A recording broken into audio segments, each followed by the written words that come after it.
दोस्तों आज की डेट में बाटा के जूते भारत में सबसे ज्यादा बिका करते हैं, क्योंकि ये सस्ते भी होते हैं और अच्छे जूते हुआ करते हैं और एक ब्रांडेड पहचान भी लोगों को दिया करते हैं।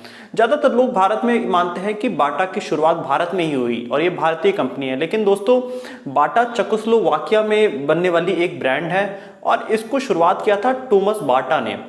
तो दोस्तों इनकी शुरुआत बहुत आसान नहीं रही थी। एक ये मोची के परिवार से बिलोंग करते थे टोमस बाटा। तो उसके बाद इन्होंने सोचा कि क्यों ना हम अपना खुद का जूतों का मैन्युफैक्चरिंग चालू करें। तो इसके बाद इन्होंने अपनी बहन एना बाटा और एंटोनिन, जो कि इनके भाई थे, इनके साथ मिलकर इन्होंने जूतों का काम करना एक ज़्लिन शहर है चेकोस्लोवाकिया में, वहां पे उन्होंने शुरू किया काम। ये साल था दोस्तों 1894 का अगस्त और इस समय बाटा की पहली शुरुआत हुई थी। इसके बाद इन्होंने पहले 10 एम्प्लॉयज अपने साथ रखे और प्रोडक्शन जूतों का बनाना करना चालू कर दिया था। शुरुआत में ये हाथ से ही सिल के जूते बनाया करते थे, लेकिन एक साल के बाद ही कंपनी शुरू करने के बाद टोमस बाटा के सामने सबसे बड़ी दिक्कत आई कि लेदर खरीदने के इनके पास पैसे नहीं थे और पैसे की कमी से इनको लगा कि बिजनेस बंद करना होगा। लेकिन टोमस बाटा बिजनेस में इतने अच्छे थे कि उन्होंने एक दूसरा सॉल्यूशन निकाला। यहाँ पे उन्होंने कपड़ों के जूते बनाने चालू किए, मतलब जिसे हम कैनवास शूज भी कहा करते हैं। और इसके जूतों की उन्होंने मैन्युफैक्चरिंग करनी चालू की। हाथों हाथ ये जूता बिकने लगा, क्योंकि ये बहुत ही लाइट वेट हुआ करता था और बहुत ही सस्ता हुआ करता था। तो टोमस बाटा इसका प्रोडक्शन कर रहे थे, अगले 10 साल तक ये करते रहे। अचानक से एक दिन उन्होंने न्यूज़पेपर में एक आर्टिकल पढ़ा जिसमें था कि अमेरिका में मशीन से प्रोडक्शन हुआ करता है जूतों का। टोमस बाटा ने सोचा कि क्यों ना इसको भी हम यूरोप में इस टेक्निक को लेके आते हैं, और वो अपने 3 एम्प्लॉयज के साथ वो लिन शहर जो कि बॉस्टन में है, जहां पे बहुत सारे जूते बना करते हैं, जूतों का एक हब माना जाता है लिन शहर।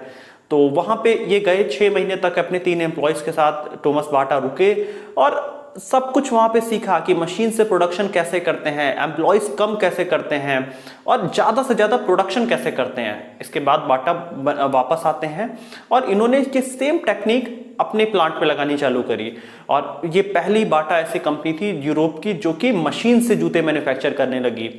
लेकिन दोस्तों अचानक से 1908 में इनके भाई एंटोनिन की डेथ हो जाती है और टोमस बाटा अकेले हो जाते हैं, क्योंकि इनकी बहन भी शादी करके चली जाती हैं। लेकिन बाटा वही नहीं रुकते हैं, इन्होंने अपने 2 और छोटे भाइयों को अपने साथ जोड़ा और आगे प्रोडक्शन करना चालू किया। लेकिन दोस्तों इसके बाद आता है वर्ल्ड वॉर 1 1913 में, और इसके बाद जब हर जगह क्राइसिस चलने लगा, उस समय इनको एक बहुत बड़ा प्रोजेक्ट मिला गवर्नमेंट की तरफ से कि आप जूतों की मैन्युफैक्चरिंग करिए, अच्छे जूतों की, जिससे कि जो सेना के लोग हैं वो पहन के जाएं।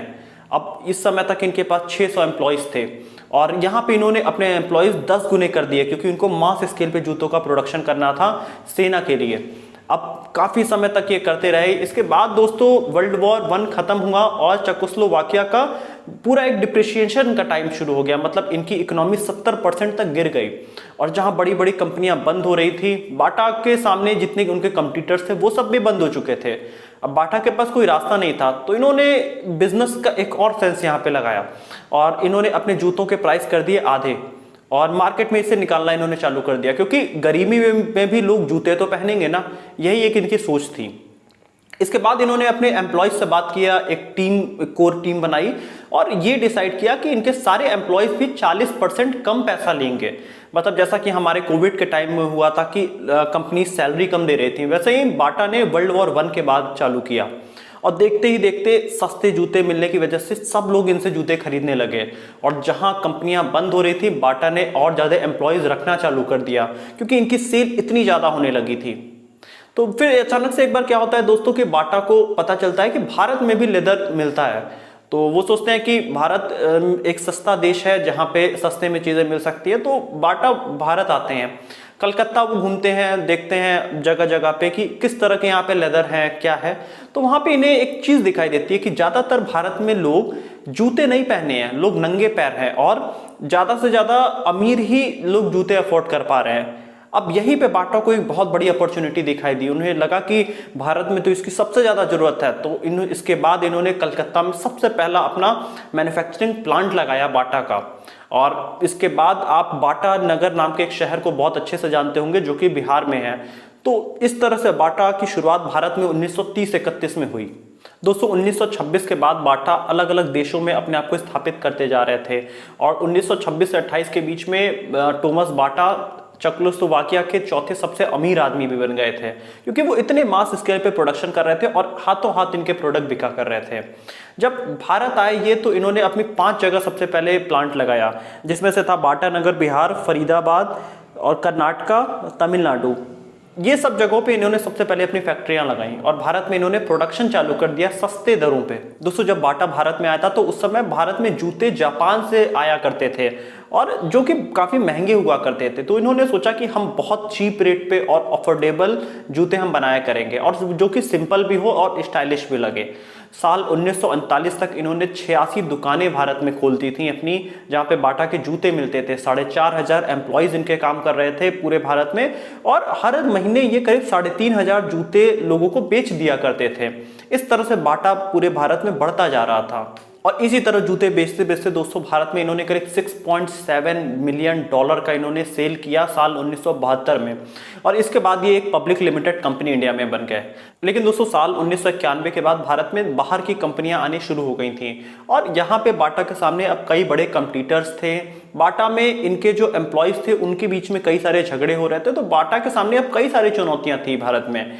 वहीं अगर हम बात करें कि चेकोस्लोवाकिया में इनको पॉलिटिकल इन्वायरमेंट बहुत अच्छा नहीं था, तो इन्होंने सबसे पहले अपना जो पूरा प्लांट था, अपना हेड ऑफिस था, वो उठा के इन्होंने कनाडा शिफ्ट किया और उसके बाद 2004 में इन्होंने अपने आप को स्विट्जरलैंड में शिफ्ट किया।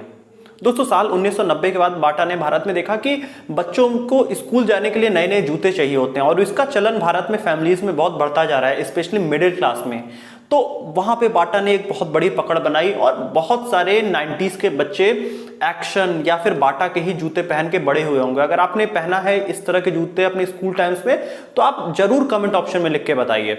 बाटा को पता था कि ये मार्केट इंडिया का काफी बड़ा हो रहा है, तो बाटा ने उसी तरह अपना फोकस बनाए रखा। लेकिन समय के साथ बाहर की बड़ी कंपनियां भी आने लगी इंडिया में, जैसे कि नाइकी हो गया, एडिडास हो गया, जो कि स्पोर्ट्स शू बना रही थी। अब बाटा यहाँ पे मार्केट से पिछड़ता जा रहा था क्योंकि बाटा का फोकस ज्यादा था स्टूडेंट्स पे, फैमिलीज पे। अब यहाँ पे स्पोर्ट्स शूज मार्केट को पकड़ बनाता जा रहा था। लेकिन बाटा ने हमेशा अपने आप को सिंपल रखा, अफोर्डेबल प्राइस में रखा और मिडिल क्लास को टारगेट किया, क्योंकि इंडिया की सबसे बड़ी जो पॉपुलेशन है वो मिडिल क्लास है।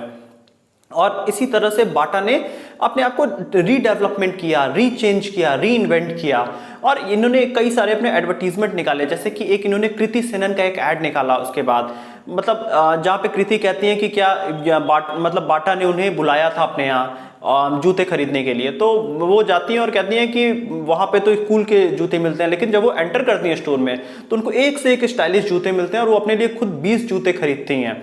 ये पूरा बड़ा एडवर्टीजमेंट बनाया। यहाँ पे बाटा को पूरी तरह से रीइन्वेंट किया जा रहा था और ये सब इन्होंने अपने एडवर्टीजमेंट पे बहुत अच्छे तरीके से बनाया। इन्होंने कार्तिक आर्यन को भी अपना ब्रांड एम्बेसडर बनाया था। इन्होंने सुशांत सिंह राजपूत, जो कि जिनकी डेथ हो चुकी है, उन्हें भी अपना ब्रांड एम्बेसडर बनाया था, क्योंकि ये अब यूथ में अपनी एक पहचान बनाना चाहते थे, जिसमें बाटा बहुत हद तक सफल रही। दोस्तों अगर हम साल 2018 की सेल्स देखें तो नाइकी का करीब 829 करोड़ भारत में सेल था, वहीं एडिडास का 1131 करोड़ था, पूमा का 1157 करोड़ था और वही बाटा 2636 करोड़ के रेवेन्यू टच कर चुकी थी। मतलब इन सब से डबल पे बाटा चल रहा था, क्योंकि बाटा ने हमेशा मिडिल क्लास को टारगेट किया। दोस्तों पिछले कुछ सालों में बाटा के स्टॉक प्राइस करीब 1600% बढ़े हैं और बाटा साल दर साल अपनी रेवेन्यू ग्रोथ में बढ़ती जा रही थी। अगर हम इनके डेटा में देखें तो साल 2016 से इनका 2525 करोड़ का रेवेन्यू था, वहीं साल 2020 में 3156 करोड़ का रेवेन्यू था। लेकिन दोस्तों कोविड के बाद इनके ऊपर काफ़ी बड़ा असर पड़ा और ये रेवेन्यू घट के आधा हो गया, 1529 करोड़, क्योंकि कोविड के टाइम में लोगों ने खरीद नहीं किया तो उस वजह से इनकी सेल आधी हो गई। लेकिन दोस्तों आप अगले साल जरूर देखिएगा कि इनकी सेल फिर उसी पोजीशन पे होगी, क्योंकि ये काफ़ी ज़्यादा मार्केटिंग कर रहे हैं। तो दोस्तों इस तरह से बाटा का पूरा एक ब्रांड जर्नी था और इन्होंने हमेशा अपने आप को रीइन्वेंट करने पे फोकस किया जब से बाटा की शुरुआत हुई थी। और अगर हम इनके अभी के चेयरमैन की बात करें तो वो है टोनी जी बाटा। अब ये आज की डेट में पूरा अपना मार्केट डिसेंट्रलाइज कर रहे हैं, मतलब इनका भारत के जो मार्केट है उस पर पकड़ से 53% की है। ये चाहते हैं कि भारत अपने तरीके से सेल करे। दोस्तों बाटा ने सबसे ज़्यादा जो चीज़ें मार्केट में सीखी वो थी एडॉप्टेशन स्ट्रैटेजी।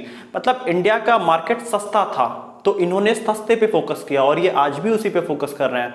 दोस्तों, भारत में ही बनने वाली कंपनियां भारत के मार्केट को नहीं समझ पाती हैं, लेकिन विदेश से आई बाटा भारत के मार्केट को समझ के आज के डेट में लोग ज्यादातर उसे इंडियन ब्रांड ही माना करते हैं। तो ये सबसे बड़ी कामयाबी है बाटा की।